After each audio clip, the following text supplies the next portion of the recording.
यज्ञशाला का निर्माण हो गया।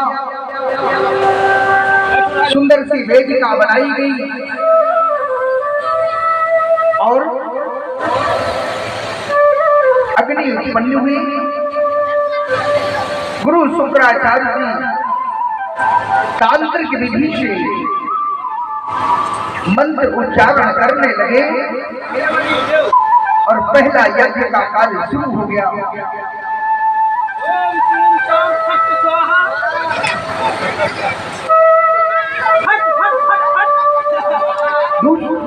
पहला,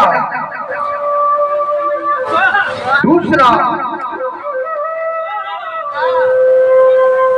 तीसरा,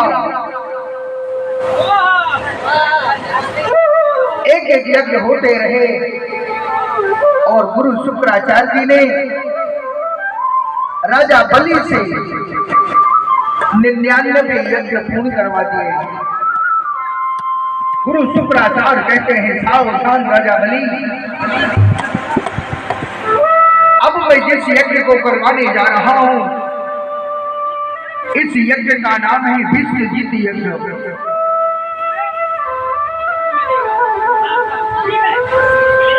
अगर यह यज्ञ का कार्य पूर्ण हो गया तो तुम सारे विश्व को जीत सकोगे। सावधान, जब तक मैं तुम्हें आज्ञा न दूं, मेरी आज्ञा के बिना अपनी मर्जी से तुम कोई भी कार्य नहीं करना। जैसी आज्ञा महाराज। इधर कश्यप देवी अदिति रोने लगे। देवी अदिति रोते रोते कश्यप जी से कहती है, स्वामी देखिए स्वामी, अगर ये यज्ञ का कार्य पूर्ण हो गया तो मेरे पुत्र इंद्र का राज छिन जाएगा। स्वामी, मेरे पुत्र इंद्र का राज छिन जाएगा। कश्यप जी ने कहा, प्रिय, इसके लिए तुम्हें पयोव्रत धारण करना होगा। जंगली बाराए के मुख और नाखूनों से खोदी गई मट्टी से फाल्गुन के महीने में प्रतिपदा से लेकर द्वादशी तक स्नान आदि कर पयोव्रत धारण करो और भगवान का ध्यान करो। इधर देवी अदिति भगवान का स्मरण करने लगी, प्रार्थना करने लगी, प्रभु रक्षा करिए। इस समय मेरे पुत्र इंद्र का राज बड़े संकट में। कृपा की दृष्टि करे मोहन, अगर बार हो जाए। कृपा की दृष्टि करे मोहन,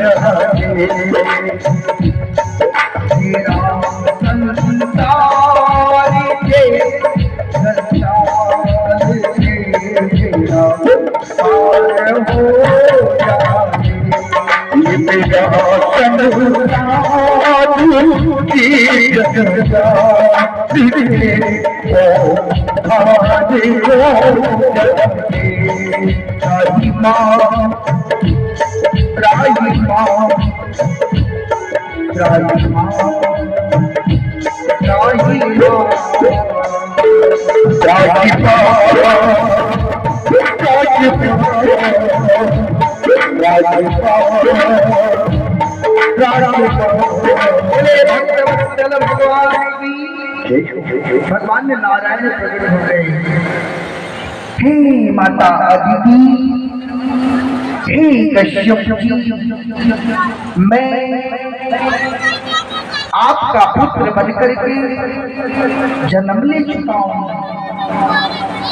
भैया अदिति ने कहा ऐसा पुत्र, अरे जिसके 4 हाथ हो, मुझे ऐसा पुत्र नहीं चाहिए। मुझे तो सुंदर बाल स्वरूप का दर्शन कराए। भगवान ने वामन अवतार लिया। चलिए भगवान वामन का दर्शन करें।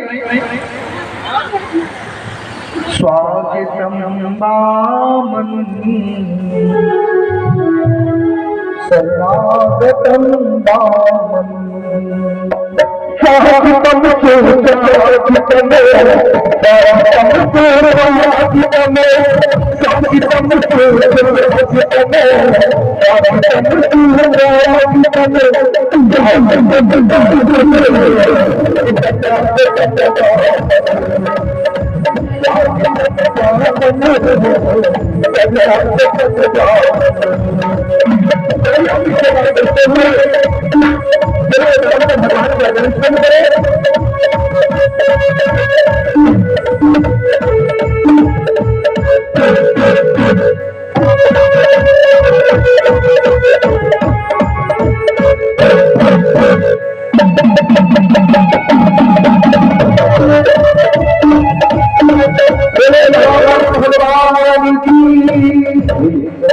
आज हमारे भगवान एक ब्राह्मण के घर में जन्म लिए। और जब ब्राह्मण के घर में किसी का जन्म होता है तो समय आने पर ब्राह्मण का बरुआ होता है, व्रत बंध, जनेऊ संस्कार, और उस यज्ञोपवीत संस्कार में ब्राह्मण चाहे कितना भी धर्मादि क्यों ना हो, ब्राह्मण चाहे कितना भी धनवान क्यों न हो, उसे भिक्षा मांगनी पड़ती है। और आज हमारे जगत के पालन करने वाले